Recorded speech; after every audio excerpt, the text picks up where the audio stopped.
Ang balas ng Squid Game na damit na yun.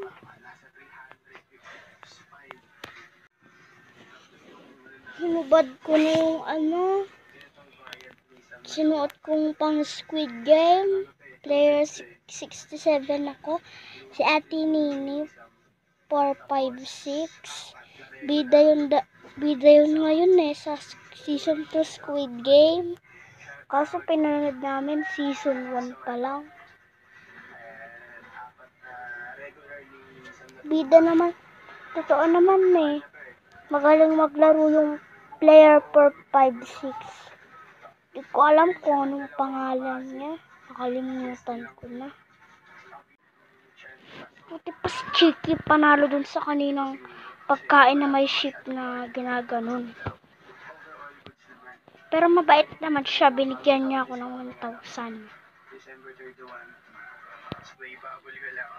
Sharing is caring.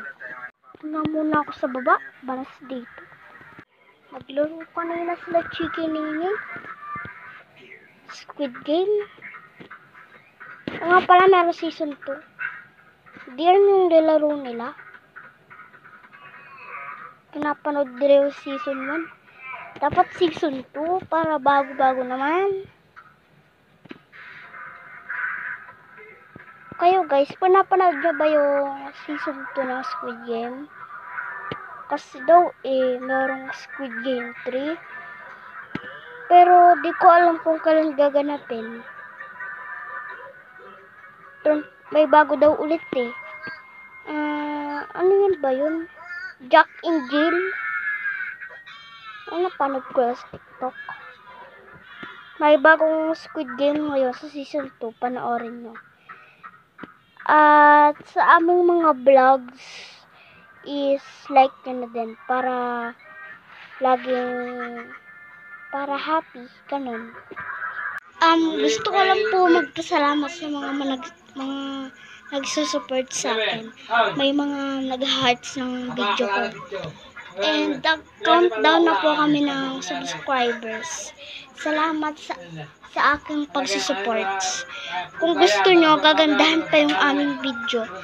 At ilike nyo na din yung video namin para happy. At para happy na din sila Chiki Nini. Gusto kasi nilang mag-million yung subscribers namin, pati likes. Kasi gusto nila ng maraming views at likes at subscribers. Kaya, subscribe na ako sa aking YouTube channel. Hindi ba ito nakikita sa 2025?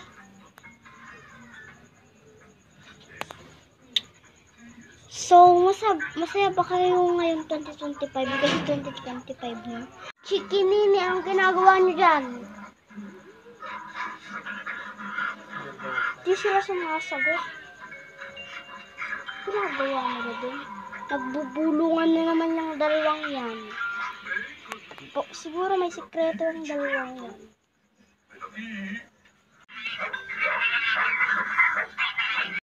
Hi guys, so nandito ako ngayon sa aking bahay na malaki.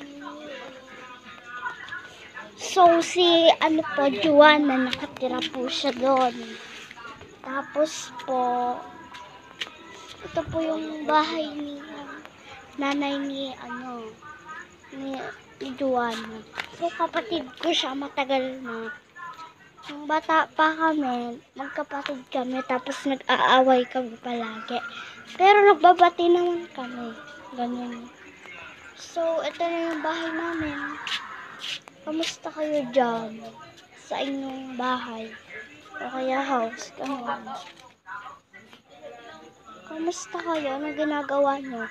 Baka busy kayo, kasi ginugulo ko kayo. Mag-comment lang kayo kung anong gusto nyo sabihin sa akin yung maayos. Huwag naman yung magulo. Ganun. Dapat yung malumanay na salita. Halimbawa, may sasabihin ka ng maayos. Ganun. So, ako po noon ay nung 8 years old po. Nung ako 10 years old. Nung ako ay grade 6. Di ako with honor. Ang honor lagi sa amin ay si Samantha. Kaso nga, ang tagal na ng ano namin. Ilang years na yun. Wala. Samantha po is nasa Mindanao na. Hindi na siya babalik. Forever. Samantha kasi, siya yung ano ko, friend ko, sabi niya, dati crush ko siya. Pero ngayon, iba na yung, nag-iba. Wala na siya. Nasa Mindanao na. Sabi niya kasi, sad boy ako noon. Tapos sabi ko sa kanya, nga sa school kami, magkita na lang kami sa puno ng mangga. Tanda ko pa yun. Kayo guys, ikwento nyo kung anong naalala nyo bata pa kayo. Mag-comment lang kayo. Bye-bye.